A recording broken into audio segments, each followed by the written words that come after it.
Alright, it's been just a few hours and it's decaled and dried really, really well.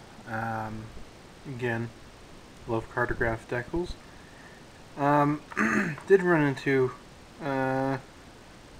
like a couple problems though. I needed some thick solvent to help these rondelles conform. They're supposed to go over these plates there. You'll figure that out when you get there. I just used the Walther's Solvaset and it just ate it up and they conformed really, really nice. I added on the tires here, and here's the P-dot tube and the tail wheel, and yeah, that's about it. I'm gonna add on the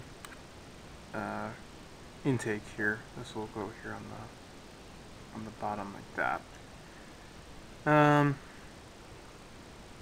Yeah, and the only decals I actually had problems with were these guys here on the side. They didn't want to bend around the wings, and so I used strong solvent, and then they didn't want to move, and just went on and on and on. Eventually, I got them down, and I poked holes in them there, and I'm gonna add more Solvaset, help those melt out more, so I can paint that later. And oh, the other thing is the silvering that could have occurred, here on the fuselage is practically non-existent. I can't even see it. So once I coat it, I'm going to coat the entire model in future, and then I'm going to coat it in flat clear, and then once that's done, I'm going to add on things like the spinner here. Now this is Tamiya lacquer paint, and I don't know if it'll dry. I tried the acrylic, and usually acrylic dries pretty quick.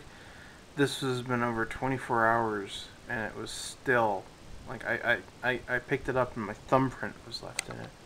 I thought it was dry and it felt dry enough, so I'm gonna leave that alone for a while. I don't want to I really don't want to have to mess around with the nose anymore, so I'm just gonna leave it alone.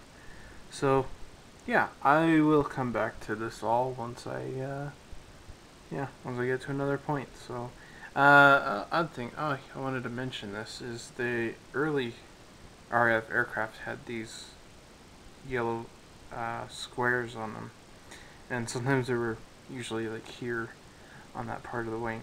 And for those of you who don't know what they were for, is in the early days of the war, Britain thought that Germany would use chemicals in aircraft war. So like the Hurricane would be trailing a 109, and the 109 would release like toxin behind it. They thought, it'd be released in flak and stuff like that. And so these would turn, I believe, red. They changed color when they mixed with poisonous materials. Obviously, that never happened. So later on, they got rid of them. But just in case you were wondering, that's what that little square on the wingtip was for. It was a poison indicator. So, time to go finish this off.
Okay, here's the completed Airfix Hurricane Mk1 in the Battle of France colors here. It's a terrific, terrific little model that you can build. This is one of the most fun models I've had, you know, just to put together. It took quite a while to get it. I really wanted it done right.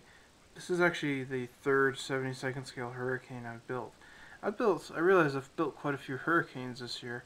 You know, I built the Zvezda 1/144th scale. I built the old Airfix 48th scale Hurricane, and now their new tool 72nd scale one. I've been waiting for a nice Mk1 Hurricane to come on the market. The old Airfix one is hard to find. I'd love to find it again because I used to have it when I was a kid.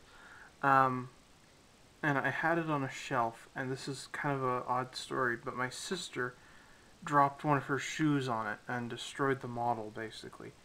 And I was never able to repair it properly. So, I finally got a 72nd scale Mk1 Hurricane back in my collection. So I'm pretty excited about that.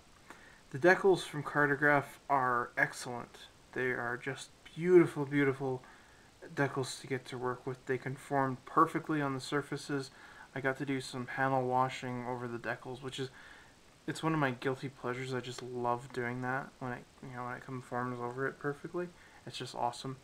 And so the next thing is I wasn't going to paint the black and white scheme here. I was just going to paint it the usual kind of light green that they used. But I'm glad I stuck with this one and the yellow spinner, because it's an oddball. You know, it's not a typical Hurricane. It's just something nice. So I don't really know what else to say. To me it feels a bit over-engineered in a few places because you can't quite appreciate some of the detail. But I know that saying that's over-engineered like that is going to make a lot of people happy. It's a really great model. They poured a lot of work into it.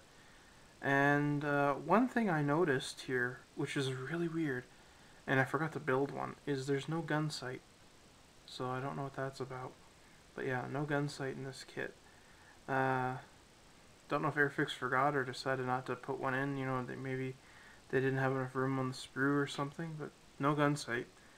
So you have to build one of those on your own. And the only other difficult part was getting these red gun markings to line up properly. They were a piece of work. They were just so fussy. I think half of that might have been me. So yeah, Model Master colors look fantastic to me. I love the green and the brown. They just look beautiful.